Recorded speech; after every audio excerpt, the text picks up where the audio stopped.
All right, so welcome to our panel today. So we're here to present computer science pathways from coding to creation with Minecraft, thinking about ways students can be really creative, learn STEM skills, create their own games in Minecraft. You'll notice Nick Shiner is not actually here today. So I will be pretending to be him, not literally, but I will be our moderator for today. So my name's Amy. I'm going to go to our next slide where you can see all of our pictures so we can do a round of quick introductions. So we'll start with you, Josh.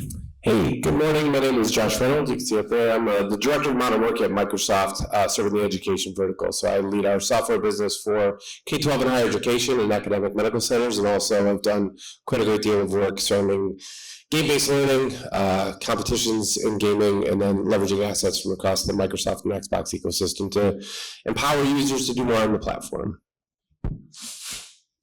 We're going to do this. We'll go to you, Jose. Okay. Yes.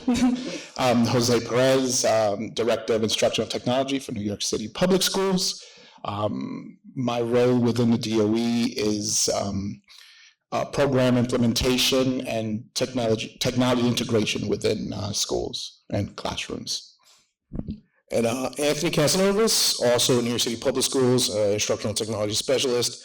Prior to that, teacher of 15 years in the South Bronx. And Jose failed to mention that we are the co-architects of the Battle of the Boroughs here in New York City. And, Something like that. Yeah. So big Minecraft citywide event that we just had in early June at the Brooklyn Public Library. So. It was a great event. My name is Amy Patterson, so I'm Chief Program Officer at Urban Arts. We are a New York City-based nonprofit, but we're national. We teach game design as a pathway to college and career. We have really exciting after-school programs that utilize Unity Engine. Students really can become experts, create really cool games, and then we work in schools with AP Computer Science principals, with high school, and then with middle school with Minecraft, which we'll be talking about today. And I'm really excited to have this conversation. We focus on middle school because that's one of those ages when students from underserved communities are most likely to opt out of computer science. One thing you'll find today, though, is how Minecraft and the creative opportunities of Minecraft can be used for basically all ages. So we're going to start off with a little video about the Battle of the Boroughs.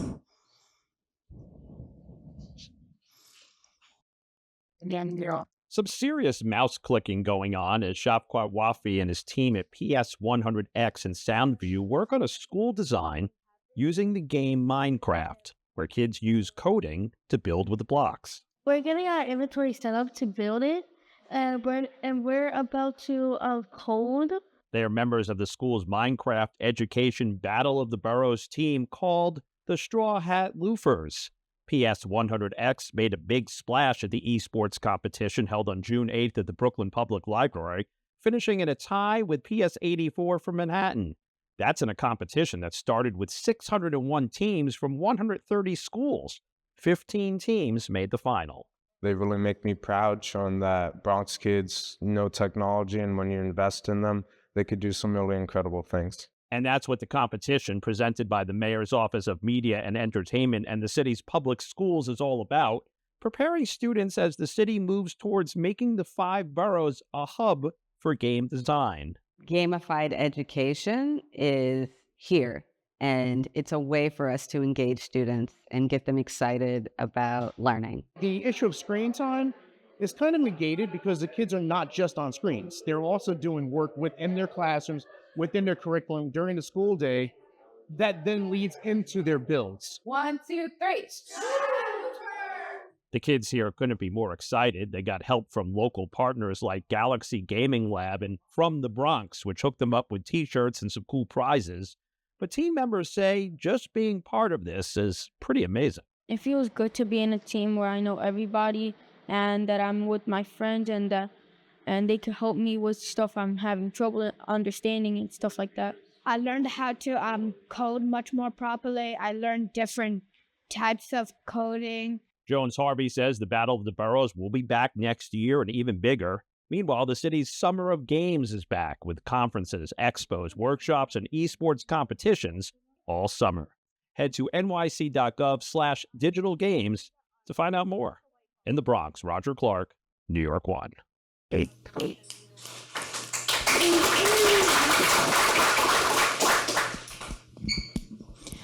I love how many people in the room got the name.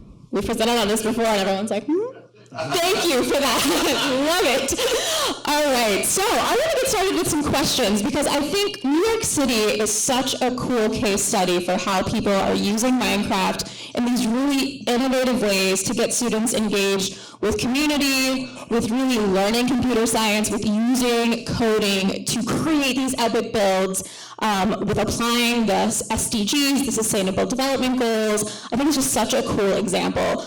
And then I wanted to start somewhere. So I want to ask just anyone on this panel, I know you've all been involved with it, kind of like the beginning of just the digital games experiences, like where, and I'm going to go to another slide actually to help cue you up, where things kind of started in terms of you thinking about New York City as a game industry hub and how that should be applicable to the school environment, to K-12. I'll start. So quite literally, I received an invite from a friend saying, hey, there's this gaming thing happening at City College, CCNY. You should check it out. I live in a neighborhood. I said, okay, cool. And I gave Jose a ring and I said, hey, let's go check out this gaming thing. And it turned out it was a big announcement from the mayor's office that New York City was going to start this focus on digital games and building out New York City. And they kept on mentioning, a high school to industry pipeline. And we kind of surveyed the room and we said, there's no one from New York City Public Schools. DOE people could smell each other in the crowd of space. So we're looking around and we'll realize it's only us two. And that, of course, immediately we became furious because somebody, real representation weren't there, and then Tony and I as teachers wondering, okay, this is just could potentially turn into yet another program that is spoken about and no real traction because the community is not represented. So being teachers for many years, we know how to get loud and annoying, and we're really good at guilting people into doing things. And we just went in, started talking to people, asking them, okay, so what are your ideas? How is it that you're going to build this pipeline? Where do you start? And all we heard was higher ed. Higher ed, of course, was represented. We were in a university, but there were no connectors into the school, into the DOE. And that we started knocking on doors and barging our way into places. Right. And also this idea, and Amy mentioned it earlier, focusing on just high school was something that we were like, no, we've got to target middle schools, we got to target elementary schools, we got to start them as young as we can to really make an impact. Yeah. And for us, we have school level anecdotals. We know if you want to generate interest and have students start thinking about careers and future, you have to start as early as possible.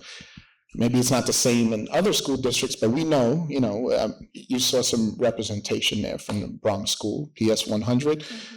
These kids, and also kids from Dewey High School, that won last year and finaled this year and actually went to Denver to compete during ISTE.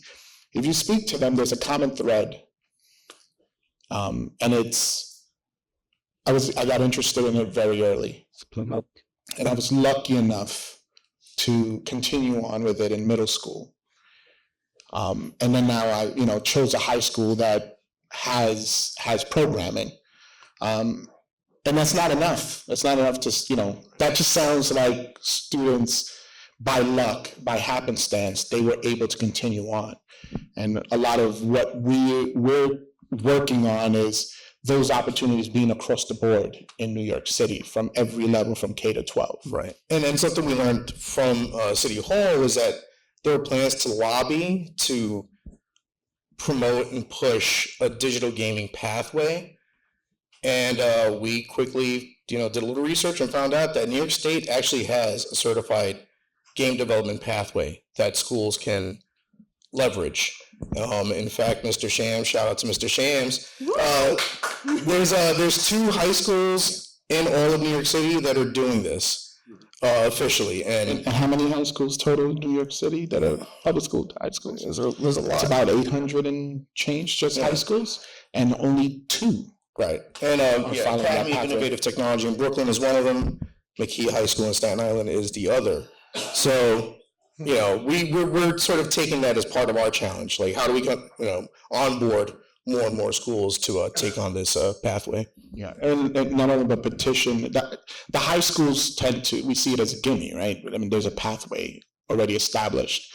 That's not the hard lift, but we're hearing and hopefully advising on the office that handles that sort of work to dive deeper into middle school and early middle school. And we really, first off, we got to elevate and amplify the things that Anthony and Jose are doing, because they really took an idea and have delivered it in a world-class way. At Microsoft, we've made significant investments looking at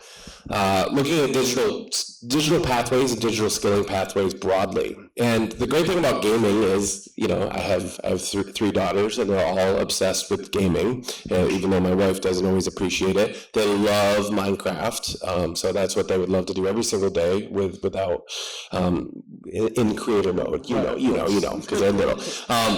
But the great thing was those skills are being leveraged internally in that game. So collaboration, communication. So there's technical skills that you can do, but there's also just teamwork. How are you building a vision and working together? So Anthony and Jose just did a great job. We built a sort of a really small version of this virtually during the pandemic, because we wanted to engage students, and realistically, these guys brought us to the next level, really getting everybody engaged, making it a world-class experience for the students. And even just this last week, one of their teams participated in an event at ISTE, which is an ed tech conference for K-12 educators and leaders across the country.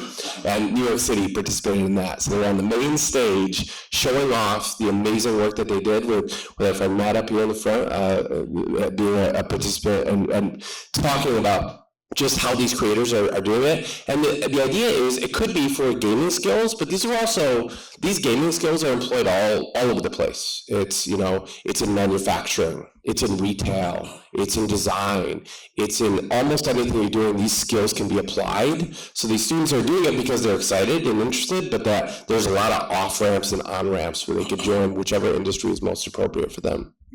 And if I can highlight that, back to ISTE, it was one of great examples of multiple school districts coming together last year to talk about Minecraft and the impact of Minecraft and gaming on their students. And during that last year's ISTE, that discussion was, well, why don't we get our students here together to make it work? And in partnership with Microsoft and CDW and several others, those students got a very unique experience. Matt from Urban Arts, you were an amazing shoutcaster at ISTE too, so snaps for you. So I do have another question then, just kind of pulling from Battle of the Boroughs some more. I know a big focus at this conference is thinking about the sustainable development goals. So while students are working on their projects, what are some of the ways that the work that we're all doing in computer science and connecting to Minecraft, what are some of the ways those also connect to the SDGs? So I'm biased. I'm a Bronx kid, uptown kid, and earlier in the school year, there was an announcement that the Kingsbridge Armory in the Bronx was receiving a $200 million influx of funding, and they were looking to redevelop it. And if anyone's not familiar with it, Kingsbridge Armory is the largest armory in the nation, and it's been decommissioned since the 90s. So it's just been kind of sitting in the Bronx as this landmark that's empty.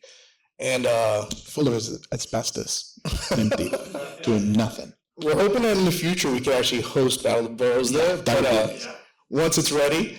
But yeah, just sort of like in regards to sustainability and the SDGs, we're like, well, this is a real life project, right? And this is something that affects the community directly, affects our students directly, and we wanted to take something that was real and apply it to the build challenge to the gaming. So, excuse me. Yeah. New York, as we know, I don't have to tell you, it's a very special and interesting place because either you're alone or everybody shows up to help. And in this case, we were lucky enough that we got to partner up with a lot of folks from city government to help us along the way. And EDC, don't ask me what it means. I know it's a city government. What does it mean? Economic development. Fine. You could have just made anything up and I would have said fine. The good folks there pointed us to the Kingsbridge Armory and full on supported the idea so much so that we had, oh my God, I always forget the number, 3,000 plus submissions from students from across the city trying to come up with ideas to redesign the Kingsbridge Armory. And those ideas were shipped off to the developers that got the contract to be able to remodel it. And I'm really hoping that some of these designs, it doesn't have to be an 8-bit, but some of these designs shows up in the armory because that's a very tangible, powerful example of our kids making changes in this world. Yeah. Made that up all by myself. It's beautiful. So I remember hearing Battle of the Boroughs started up, it was online in 2020, 2021, 2020? 2021. And how many submissions were there the first year? But We can look that up. I think it was low, wasn't it very low, right? Like, Well, I mean, yeah, 20 it was meant as a partnership between Microsoft and the DOE to create a virtual space for students and teachers to get together. We were all stuck in our houses during the COVID closures. So it not only it became a playground, but a virtual classroom in Minecraft. Yeah, that was amazing. And I love just seeing like how that started with that smaller scope, really getting those people really invested, and it's grown into this huge thing with 3,000 or more submissions. You have all of these different players involved. Who are some of the different people who are involved? I know there's C40. C40, the Mayor's Office for Media and Entertainment, EDC, whatever that means. Oh my God, who else? I mean, all the borough presidents have been involved. The Office of Climate and Sustainable. Speaking of media and entertainment, Niggas Miss Aaliyah in the back. Quite honestly, I always, whenever we're around school folks, I'm like, if the only reason why this happened is because we have a patron saint, and that's Miss Aaliyah Jones Harvey, who has championed this work, and Battle of the Boroughs wouldn't be where it is because without Aaliyah. The timing was amazing that she walked in. Like, I feel like we queued that up perfectly. Yeah, we were holding it back just waiting for you to walk through the door. we're also fully responsible for libraries getting reopened. Yes, we're going to claim that. Yeah, the Battle of the Boroughs restored the funding, the $1 billion funding. We've only been at the Brooklyn Public Library. Yeah, that's all it brings took. it back. Yes, full swing, baby. So I noticed this year, the Battle of the Boroughs has grown even beyond the Minecraft competition itself, like that esports, the elimination, the battle. Like, there's more happening too that's allowing students to show their creativity. So what are some of those opportunities? So we partnered with the New York Video Game Critics Circle as well this year. And, there was a writing challenge, and students were tasked with writing about their ideal game and scenario within Minecraft. So like using Minecraft still as a platform, but now students are writing about it. So instead of building, they're writing. So that was a component that we had this year and in partnership. As Jose mentioned, EDC and C40 were reviewing submissions. So there's the students who made it to the finals, but we also want to acknowledge, sort of like the best of, right? So looking at these different Kingsbridge Armory submissions and saying like, oh, this one had the best, economic development, the best community development, and sort of awarding students that way as well. And game code. Game code was something that we piloted this year in New York City, and one of our winners, Eric, I don't know if he's going to be on that slide again. He was in the news report. Yeah, the elementary school winners, again, elementary, doing coding, using Microsoft Game Code, and highlighting their work and their arcade creations at the Boroughs Expo component, because we do an expo as well.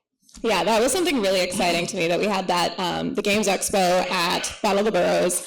One component is at Urban Arts, we received a grant from the U.S. Department of Education for the Education Research and Innovation.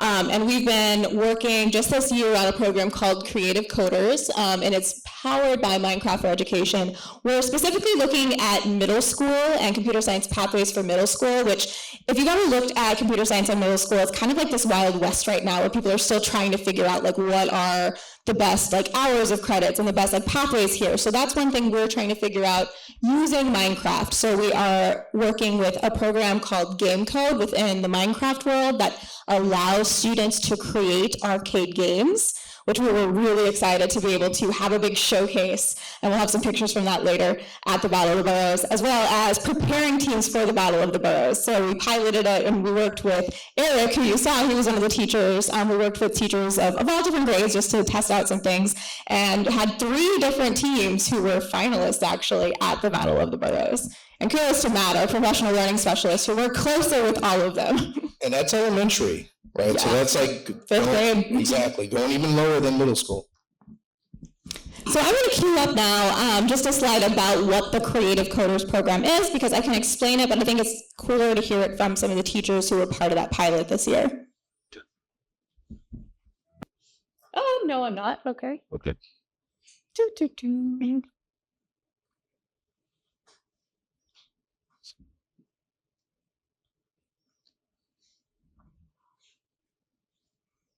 I needed to do that. No. I shut it off, sorry. Thank you so much. The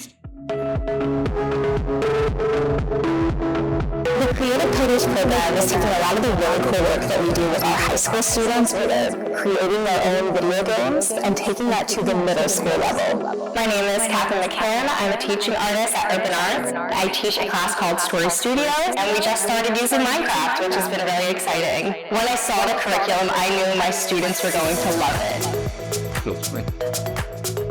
Rather than just viewing the world, saying, oh, I can't change anything, I can't do anything about this, that's just the way it is. In the Minecraft world, they have that ability to change whatever they want. They're kind of the masters of their own land that they can knock down and rebuild however they see fit. So some of my students are building things like supermarkets and farm-to-table restaurants that they thought would be really cool. Some are building apartments, parks, water parks for kids to enjoy. With the plants on the, that's really cool. That's actually really cool. So it really just gives the students freedom to express themselves. And I think that that's what my class has always been about. This is just a new format to do it. So at its base, it's still storytelling and art creation, just in a new way, in a digital way. So I think that this curriculum is a great launching off point, and that over the years, it's really going to develop into something that students will definitely remember as they move through the school system, and that they'll hopefully keep coming back to even as they go through middle school and high school and beyond, as a tool to express their ideas and build the world that they want to see.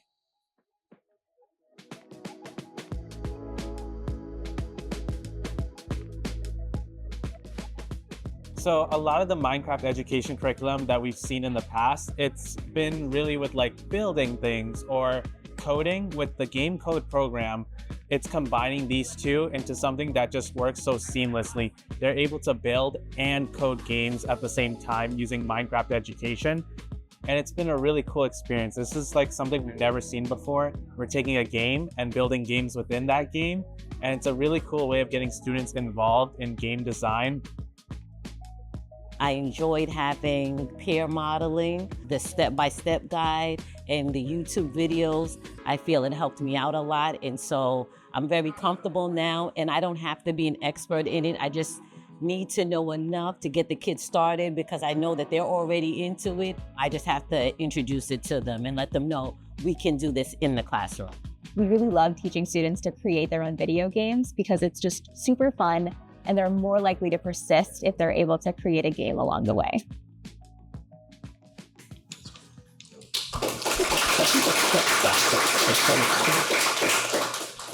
All right, yeah, and I love these quotes we've been getting to. Like, kids look forward to my class, they're so into it, they're showing me things. And one thing we did this year too when we were working with teachers is we made them create their own games as well. So you're not just like working with students and having them create games. You are also making games as a teacher, which I think is so much fun. Tony, did you make any games actually? I have not. Oh, okay. I'm not nearly as creative as the students are. So we're gonna have to make you make a game. If I make something, I'm definitely gonna go farm to table. I feel like that's a very New York City thing. A lot of farm to table restaurants being created in Minecraft. So you go ahead, Josh. Oh no, I mean, just great work by both Urban Arts and New York City Department of Education leading forward. And like we talked about, coding credentials and computer science standards in the United States aren't universal yet. So there's frameworks that are in different states. There is some sort of federal guidance, but realistically, there's no standardized test. There's no way for us to sort of hold that standard. So this is a great way to sort of, again, demonstrate the power of the tool in an immersive environment. And I don't know if any of you have kids, you don't have to convince kids to play Minecraft. It's sort of, that's the easy button. Just put it in front of them and they'll be fine. And I think including the teachers is really important because sometimes the teachers can be, not resistant, but they don't understand the platform. So helping them sort of build that familiarity is really important. And both these Urban Arts and New York City was wonderful partners in this effort, as you can see in the video.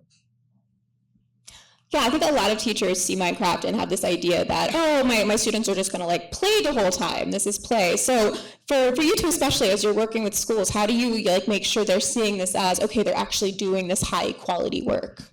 Well, to be honest, the Battle of the Boroughs helped a lot, right? I mean, it's growing because we have teachers, we have school administrators, school leaders, district leaders witnessing this event and seeing that it's not just, esports is fun, esports is great, but they're now seeing kids create, kids present, kids collaborating, and kids coding, right? That's a bonus points on the rubric, using code. And that's really helping spread the message. So it's kind of like organically happening. Yeah, and any successful program is built on the teachers and the quality of support that goes behind that, right? We had in Battle of the Boroughs, especially in this year, we had, I think majority of our coaches, they weren't very familiar with Minecraft. And we worked at the very least, meet with them or work with them in some cases and go, you just have to be a teacher. You have to be a coach. You just have to facilitate the learning. You don't have to know every bit of it. The kids know. You just have to bring the scholastic part into it, the coaching, support, helping them build structures so they can work together successfully. Actually, the Bronx High School team, they were just seeking a little bit of advice on how they can better perform. And I said, coding, lean into the coding.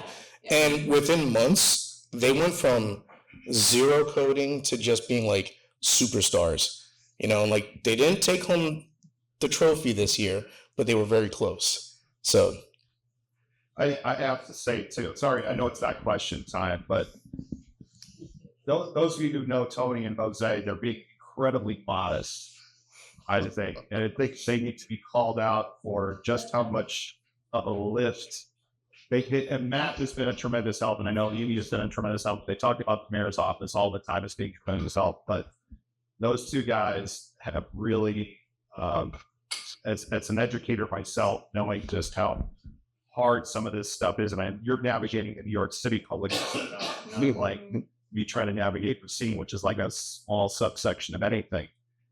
You guys really, this labor of love is what we're doing. I hope others realize that just how impactful this has been outside of New York City as well. So we're seeing LA unified now, almost, one of the other big schools in the country copying New York City on this. There's plenty of other school districts doing it to a much smaller scale, but using the inspiration that they're taking from these guys to really do it. So thank you, you two.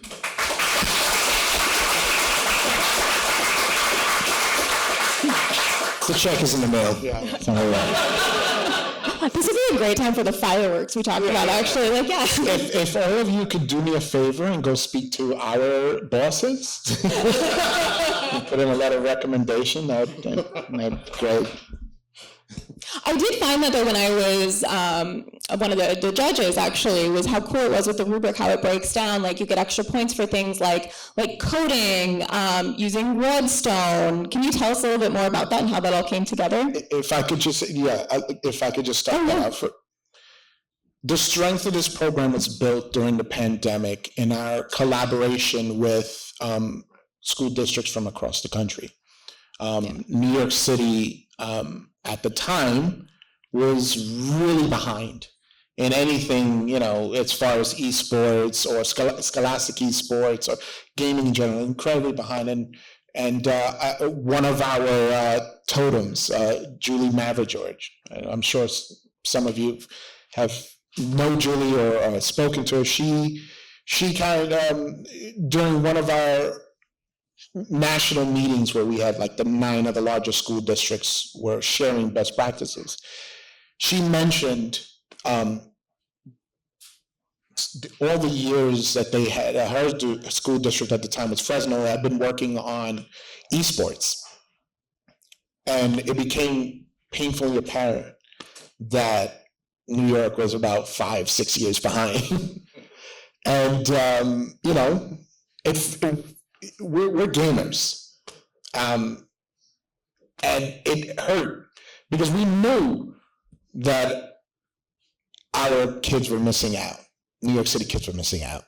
And that is the coat of armor that we wear when we go speak to people, and don't take no for an answer. It was Julie, and even afterwards when we decided to have meetings on the side, and Julie kind of helped us on that path. So it was thank you to her that I think a lot of this is and she literally shared her rubric with us, and was just just tweak it to your liking. Nice. So we sat with that rubric, a team of us, and modified it so that it better fit New York City. That was a great callback there. Thank you. No, that's awesome. Thank you. I can talk about worldwide. This has actually happened. When this was initially done in New York City, really took the lead. This wasn't a use of the platform. It wasn't used for competition. It was used for curriculum. So these are trailblazers, and this has gone around in cities around the world in different forms and fashions. So it's great to see something that was so grassroots here evolve and impact literally people around the world. So again, just amazing work. So I have another question. So I know with esports, it's sometimes very hard for high schools to, use Rocket League, some of these different things. What makes Minecraft special when it comes to esports in high school and middle school and elementary school? What's something about Minecraft that made it easy to adopt? One of my specialties in the DOE was working with compliance and tools that would like to be used within the DOE. But can't because either they haven't been approved against Ed Law 2D and our federal laws. Minecraft is part of our enterprise tenant with Microsoft. So that was an easy one. And it's Minecraft that we use as the model when we speak with other when we speak to game developers and say, you must create an educational side or a tenant, if you will, for your games, or else, as far as education goes, you can't expect your games to be used in a district or districts as large as the DOE. It's not going to fly. Yeah, with esports, generally speaking, K-12 wasn't part of the equation. And there's a lot of data collection that happens when a student logs into a game. And, abiding by all the compliance laws is real for us. We don't want to wind up in the New York Post. All right, like, and you know they love writing about it. They love hating on New York City public schools. So you know, we get around that through Minecraft, and quite frankly, that's the only player in the game. But aside from that, there's the accessibility. Yeah. Right. Every single student has access to this game for free. Every single teacher. Has access. You can play it on pretty much any device. So, you know, as far as just being equitable and accessible, it's 100%. You know, that's a go-to for us. You don't need a like high-end gaming PC or, you know. And I mean, that goes back to Microsoft takes data privacy very, very seriously, especially, and they're mentioning Ed Law 2D, which is local New York State legislation about student data privacy that's been in space for a while. And again, there's some federal guidance, but if you look back at the history when Microsoft acquired Mojang Studios and Minecraft, I actually was just forwarding an email from that like a month later, and everybody's like, we want to buy it. I'm like, well, calm down. We need to make sure this is done properly. So we actually built, if anybody's played Bedrock Minecraft, the Java version, you know that it's a little more of an open space. And we didn't want teachers or students to have liability to make that space safe for themselves. So it was re-engineered to be tenant-based, which was actually ended up being a big reason why we even thought of New York City as a great place to try it. Because it's a safe place where nobody can get in it. Not only is your data safe, but you can only play against kids in your own region. So it is intended that way, and it was engineered specifically for that safety, which again, great call out. I know I should be cheering. I love it when people talk about compliance. I know it sounds super lame, but he did a great job. Such a sexy topic. Josh has compliance tattoos all over his face. Guilty. But I mean, Microsoft figured that out and created a space for teachers and students. Well, we need that. Yeah. And with the other game developing companies. You're out there. You know, somewhere in here. That's honestly, I mean, a big reason that we decided on Minecraft for the Creative Coders program with the research grant, because of that idea of how accessible it is, how, you know, any school district that has the Microsoft 365 license, I believe, can access Minecraft very easily. And that you can actually see, again, some pictures of like the games that students have been creating this past semester in Minecraft. So that idea goes beyond just building in Minecraft. You can now even create parkour games, hide and seek, all kinds of different games. There's materials there for you to do that. All right, so I want to open it up now to Q&A if anyone has questions in the audience. All right. I'll start here. It's more of like a shout out comment than a question, but I was really excited, for our organization to partner with you guys, because there was a huge thing. I was a teacher for 7 years, and games in school always pandered to kids. And it was always like, oh, you're playing a game and you're really doing flashcards, and like an animated wizard is like, great job. But this is legit games that, like, working with partners like Microsoft, that doesn't pander to kids, that connects to kids where they are. And like other districts need to understand that and see that and really build from it. And I just wanted to, shout that out, because it's just been such a wonderful thing to see. Great, thank you, yeah. I love the build from it pun. Is it a pun? You building? I know. All right. So after giving you guys your, the things you deserve, I got the tough question now. What are your strategic goals out of this? What are you trying to accomplish? Well, we were just talking earlier, Josh and I, when in the corner there, about, basically just that. Like when we first thought about how to make Battle of the Boroughs into a live scholastic event, we knew that it wasn't enough to just do a competition and that was it. The expo that's part of Battle of the Boroughs, it's meant to draw in industry, so industry could speak to the kids and their families about opportunities, at no matter what level they are. And for us, that's an essential part. We want to be able to grow game design and interactive media design, because Battle of the Boroughs is our Trojan horse. And we purposely designed it that way because we want to bring in learning into New York City as, game design options. And I think that's our goal. Like we want to continue to spread those game design and interactive media design opportunities from K to 12, right? And truly build that pipeline. Right, just building the workforce, right? Like in order for New York City to be a real contender in the industry, we need to have a workforce, and that starts, in K to 12. So, like we mentioned earlier, right now 2 schools officially have state certified programs. That's gotta, we gotta blow that up. So that's our big goal, onboarding more schools. Any other questions? All right, I'll start over here. Hi, how's everybody doing? So everyone loves middle schoolers because they're full of energy, and if you throw them at something, then they will just go at it. I'm wondering if there's anything y'all are seeing to like pull in the less, the more, I don't want to show I'm interested in stuff, high schoolers, who could definitely benefit from this as well. I mean, current high schools.